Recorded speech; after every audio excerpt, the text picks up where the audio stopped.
অবশেষে বাংলাদেশ দলের হুঁশ ফিরল। পরপর দুইটা টি-20 ম্যাচে হারার পর এবার তৃতীয় টি-20 ম্যাচে চমক দেখানোর মাধ্যমে তারা একাদশ ঘোষণা করেছে। এমন একটা শিরোনাম বা এমন একটা নিউজ শোনার জন্য কিন্তু এই দেশের ক্রিকেট প্রেমী কোটি কোটি ভক্ত তারা সবাই অপেক্ষায় রয়েছে। প্রথম টি-20 এবং দ্বিতীয় টি-20 দুইটা ম্যাচ দেখেই বাংলাদেশের মানুষ ত্যক্ত বিরক্ত হয়ে পড়েছে এবং একজনও আর এই যে একাদশ নিয়ে বাংলাদেশ মাঠে নামছে এদের প্রতি আর বিশ্বাস রাখতে পারছে না, এদের প্রতি আর আস্থা রাখতে পারছে না। সকলেই এক মনে এখন সকলেই একটা আশা করে রয়েছে যে যেভাবেই হোক বাংলাদেশ টিমে যে একাদশ সাজানো হয়েছিল এই একাদশে যেন অবশ্যই তৃতীয় টি-20তে পরিবর্তন নিয়ে আসা হয়। বিশেষ করে শামীম হোসেন পাটোয়ারি এবং জাকির আলী ওয়ানিক এবং তৌহিদ হৃদয় এই তিনজনকে দলের বাইরে রাখতে হবে। যদি তিনজনকে আবার সুযোগ দেওয়া হয় তাহলে বাংলাদেশ টিম তৃতীয় টি-20 ম্যাচও হারতে যাচ্ছে এবং ওয়েস্ট ইন্ডিজ ইতিমধ্যেই জানিয়েছে যে তাদের মূল উদ্দেশ্য বাংলাদেশকে হোয়াইট ওয়াশ করা।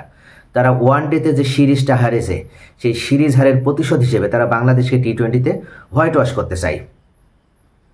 যদি বাংলাদেশ এই অপরিবর্তিত একাদশ নিয়ে মাঠে নামে তাহলে তৃতীয় টি-20তে ওয়েস্ট ইন্ডিজ খুব সহজেই বাংলাদেশকে পরাজিত করতে পারবে এবং তাদের যে কামনা বাসনা সেটাও পূরণ হবে।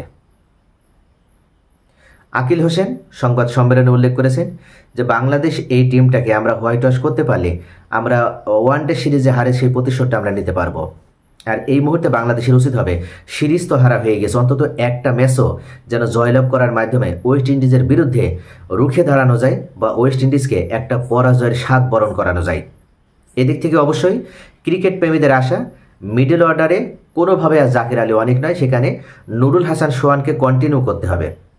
নুরুল হাসান সোহানের ভিতরে যথেষ্ট দক্ষতা রয়েছে এবং যথেষ্ট এক্সপিরিয়েন্স রয়েছে, তার ভিতরে যথেষ্ট সে একটা টেকনিক্যাল ব্যাটসম্যান, তাই অবশ্যই তাকে সুযোগ দিতে হবে এবং সে যে কোনো সিচুয়েশনে ভালো ব্যাটিং করার সেই যোগ্যতা তার রয়েছে। কিন্তু কোনো একটা ম্যাচ যে খারাপ খেলে তাকে বসিয়ে দিতে হবে এই ধরনের চিন্তা থেকে তাকে দূরে রাখতে হবে এবং তাকে কন্টিনিউ হওয়ার সুযোগ দিতে হবে।